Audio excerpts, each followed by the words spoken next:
চাই, বিচার বিচার বিচার চাই। ইসকন নেতা চিন্ময় কৃষ্ণ দাস গ্রেফতারের জেরে চট্টগ্রাম আদালতের মধ্যেই সন্ত্রাসীদের হাতে নির্মমভাবে আইনজীবী সাইফুল ইসলাম আলিফ হত্যার প্রতিবাদে ঢাকা বিশ্ববিদ্যালয় এলাকায় মশাল মিছিল করে ইনকিলাব মঞ্চ। মিছিলটি ঢাকা বিশ্ববিদ্যালয়ের বিভিন্ন এলাকা প্রদক্ষিণ করে শাহবাগ হয়ে আবার রাজু ভাস্কর্যে এসে শেষ হয়। এরপর রাজু ভাস্কর্যে এক বিক্ষোভ সমাবেশের আয়োজন করে ইনকিলাব মঞ্চ। সমাবেশে ইসকনকে সন্ত্রাসী সংগঠন আখ্যা দিয়ে নিষিদ্ধের দাবি জানানো হয়। একই সঙ্গে জানানো হয় সম্প্রীতির বাংলাদেশে হিন্দুদের মন্দিরও পাহারা দেবেন তারা। এই আওয়ামী লীগ তাদের এজেন্টদেরকে দিয়ে এখন মন্দিরগুলোতে হামলা করবে।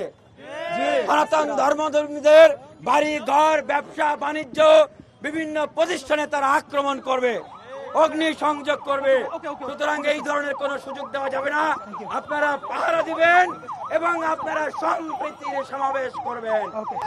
আগামী 24 ঘন্টার মধ্যে সরকার তাদেরকে গ্রেফতার করে দ্রুত বিচার ট্রাইব্যুনালে যদি বিচার শুরু না করে আমরা রাজপথ কাঁপিয়ে দেব ইনশাআল্লাহ। ইসকন কোন ধর্মীয় সংগঠন নয়, ইসকন একটি সন্ত্রাসী সংগঠন।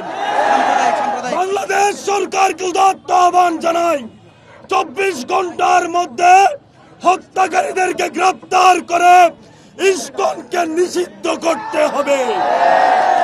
এরপর নিহত আলিফের জন্য গায়েবানা জানাজার আয়োজন করা হয়। এদিকে সন্ধ্যায় রাজধানীর বিজয়নগরে একই দাবিতে আলোর মিছিল করে গণ অধিকার পরিষদ। অন্যদিকে পল্টনে মশাল মিছিলের আয়োজন করে বৈষম্য বিরোধী ছাত্র জনতা। আলিফ হত্যাকারীদের শিগগিরই গ্রেফতার করা না হলে চট্টগ্রাম অভিমুখে লং মার্চের হুঁশিয়ারি দেন তারা। আতাউর কাউসার, সময় সংবাদ, ঢাকা।